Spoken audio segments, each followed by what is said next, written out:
नमस्कार आप सभी को। मेरा नाम है पूजा और आज हाजिर हूँ अपने YouTube चैनल पर एक नई पेशकश लेकर। आज से हर दिन मैं जो हमारे हिंदी साहित्य के प्रसिद्ध रचनाकार हुए हैं उनका जीवन परिचय और उनकी एक कृति आपको सुनाऊंगी। आशा करती हूँ कि हिंदी जगत से विशेषकर साहित्य में रुचि रखने वाले लोग मेरी इस पेशकश को ज़रूर सराहेंगे। और आपने अभी तक अगर इस चैनल को सब्सक्राइब ना किया हो तो इसे सब्सक्राइब कर लें, वीडियो को ज़रूर लाइक करें। आज मैं बात करूंगी सूर्यकांत त्रिपाठी निराला जी के बारे में। वे हिंदी कविता के छायावादी युग के 4 प्रमुख स्तंभों में से एक माने जाते हैं। यहाँ मैं आपको बता दूं कि ये 4 प्रमुख स्तंभ हैं जयशंकर प्रसाद जी, सुमित्रा नंदन पंत जी, महादेवी वर्मा और हमारे सूर्यकांत त्रिपाठी निराला जी। साहित्य में छायावाद के प्रमुख स्तंभ माने जाते हैं ये। उन्होंने कई कहानियाँ, उपन्यास और निबंध भी लिखे हैं, किंतु उनकी ख्याति विशेष रूप से कविता के कारण है। चलिए अब बात करें इनके जीवन परिचय की। दरअसल निराला जी का जन्म जो है वो महिषादल रियासत यानी जो जिला मेदिनीपुर में है, में माघ शुक्ल में 1955 मतलब उस टाइम संवत 1955 था, उस हिसाब से 21 फरवरी 1899 में हुआ था। वसंत पंचमी पर उनका जन्मदिन मनाने की परंपरा जो है वो बाद में स्टार्ट हुई 1930 में। उनके पिता पंडित राम सहाय तिवारी उन्नाव यानी बैसवाड़ा के रहने वाले थे और महिषादल में सिपाही की नौकरी करते थे। वे मूल रूप से उत्तर प्रदेश के उन्नाव जिले के गड़ाकोला नामक गांव के निवासी थे। 3 वर्ष की अवस्था में माता का और 20 वर्ष होते होते पिता का देहांत हो गया। अपने अलावा संयुक्त परिवार का बोझ भी निराला पर पड़ा।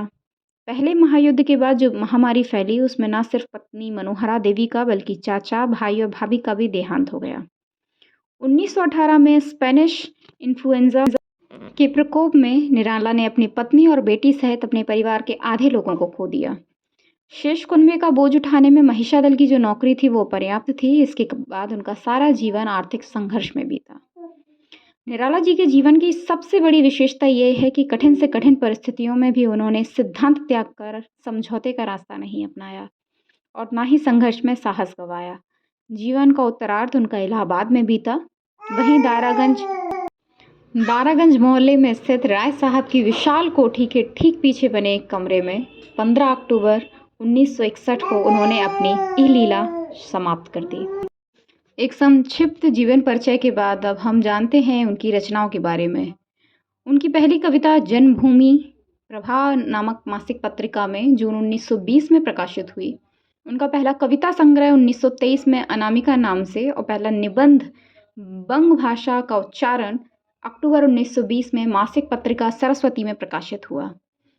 अपने समकालीन अन्य कवियों से अलग उन्होंने कविता में कल्पना का सहारा बहुत कम लिया है और यथार्थता को प्रमुखता से चित्रित किया है। वे हिंदी में मुक्त छंद के प्रवर्तक भी माने जाते हैं। 1930 में प्रकाशित अपने काव्य संग्रह परिमल की भूमिका में उन्होंने लिखा है कि मनुष्यों की मुक्ति की तरह कविता की भी मुक्ति होती है। मनुष्यों की मुक्ति कर्म के बंधन से छुटकारा पाना है और कविता की मुक्ति छंदों के शासन से अलग हो जाना। जिस तरह मुक्त मनुष्य कभी किसी तरह दूसरों के प्रतिकूल आचरण नहीं करता, उनके तमाम कार्य औरों को प्रसन्न करने के लिए होते हैं, वे फिर भी स्वतंत्र होते हैं, इसी तरह कविता का भी हाल है। निराला जी की आलोचनाएं भी कई हुई हैं।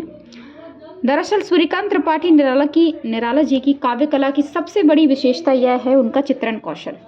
आंतरिक भाव हो या बाह्य जगत के दृश्य रूप, संगीतात्मक ध्वनियाँ हों या रंग और गंध, सजीव चरित्र हों या प्राकृतिक दृश्य, सभी अलग अलग लगने वाले तत्वों को घुला मिलाकर निराला ऐसा जीवंत चित्र उपस्थित करते हैं कि पढ़ने वाला उन चित्रों के माध्यम से ही निराला के मर्म तक पहुंच सकता है।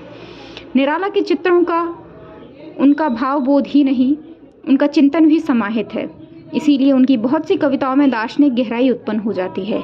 इस नए चित्रण कौशल और दार्शनिक गहराई के कारण अक्सर निराला की कविताएं कुछ जटिल हो जाया करती हैं, जिससे नाच समझने के नाते विचारक लोग उन पर दुर्वता का आरोप लगाते हैं।